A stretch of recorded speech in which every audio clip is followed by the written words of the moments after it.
Hello guys, welcome back to Bearcat Williams Scully. Sorry for about the wait about the podcast playing in the background. That was my Alexa. Let me turn it down just a little bit so you can hear me. Let's see, yeah, volume down. There we go. I'm gonna show you how the LG window air conditioner works. So this is gonna be my how-to video of how these window ACs work, and as well as one of the common problems that you can experience, and basically how to repair it. So, anyways, this is an LG 6000 BTU window air conditioner. You got all kinds of different brands. You got LG, Kenmore, Frigidaire, GE, General Electric, and let's see, Whirlpool, Kenmore, and let's see, Frigidaire, I think I said already, and let's see, I think just about it.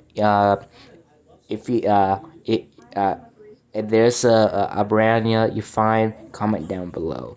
Anyways, I'm gonna show you how these window air conditioners work. Anyways, what kind of parts and how they work, what they located, and how they operate. So, anyways, this is my LG 6000 BTU window air conditioner. It also has different BTUs, different sizes, and which one you should get. But this is a perfect fit for this LG. So if you have like a bigger window, you may need to get a bigger unit. Use your tape measure, something like that, and you measure the wide and height of the window, so you know what kind of air conditioner that fits your needs. That way, you spend all time like buying window units that doesn't fit. So the tape measure helps. Anyways, so you know how to work one of these things, fixing them and install them. So anyways, this is how I'm going to show you how these air conditioners work, what kind of parts and what they do. Anyways, let's get started. So here's the front of the air conditioner itself. So other than the front, we have two components. That's the plug right here. The plug itself has a breaker that trips over for safety. Like if the compressor was trying to run, for example, like when it dims, it trips over the breaker. In that case, if you're trying to get the air conditioner to turn on, you simply hit the reset button on the plug itself, and when you hear that beep, that means the air conditioner is receiving power. And if the reset button is not triggered, then you simply have to do some work the plug fix, because you know how to work one of these, fixing them, anything like that. So anyways, whatever, when you plug it in and the reset button is pressed, the beeping, it will receive power to the air conditioner, and the control will beep. If you have a digital control panel for it, you hear a beep, like a slight beep, indicating that the air conditioner has receiving power for it to work. Anyways, here's the front of this air conditioner. Every unit has a different way to turn it on. Mine uses its electronic control. Like on mine, you press the power button and you select the temperature and select the fan speed. And I put some duct tape around here so nobody can mess around with it. You can do some experiment, like put some duct tape around the control to cover the controls so nobody can mess around with the settings, or turn it off, or mess with the settings, and that can screw out the air conditioner. I've seen a lot of people talk to them about Like if you keep pushing buttons, it can cause it to mess up the unit.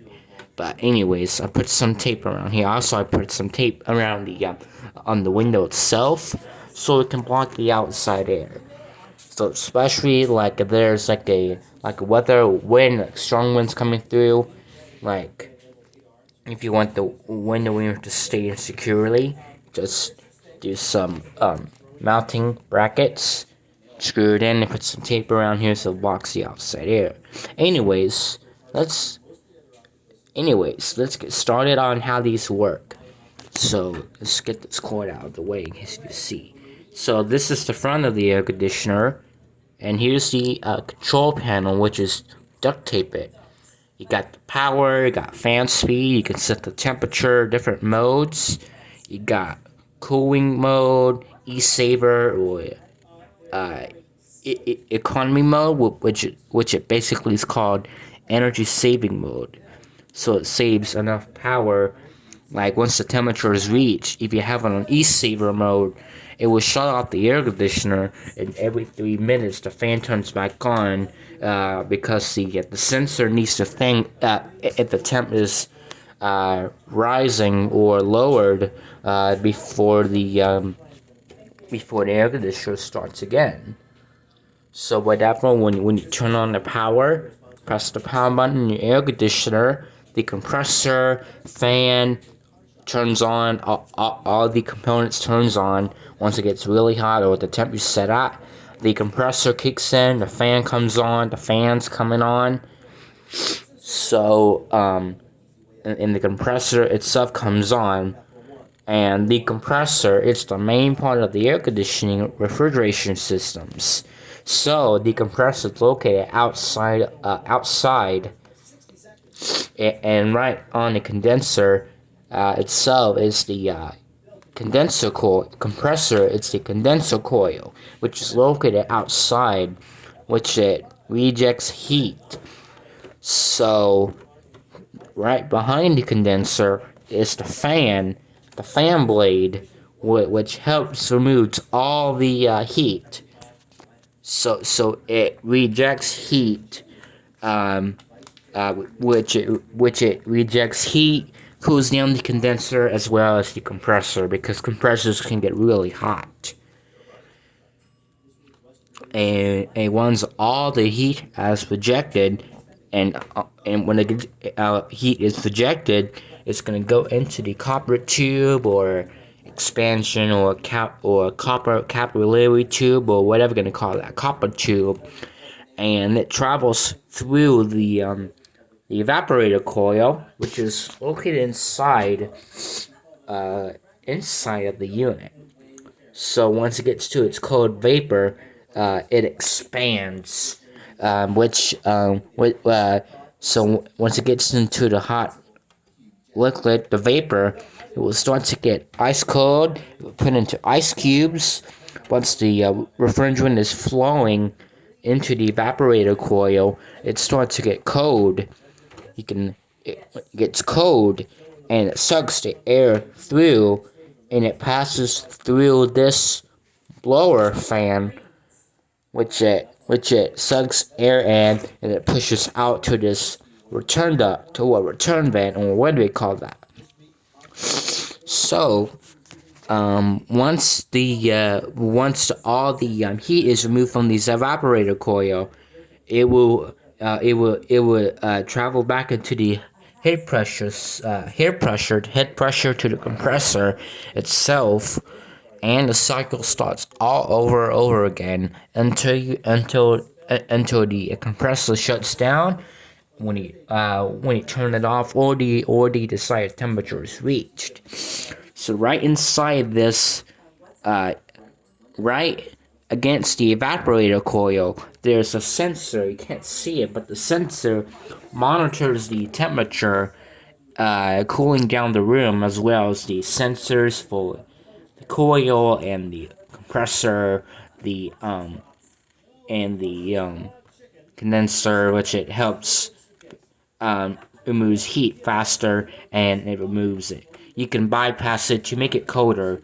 On this one, this unit only have one sensors. You have to take out the front cover, you take some screws out, and you take it out, and you take the thermocouple. What do I call that? The thermocoupler or the temperature bulb or whatever they call that. Temperature sensor, temperature bulb, probe.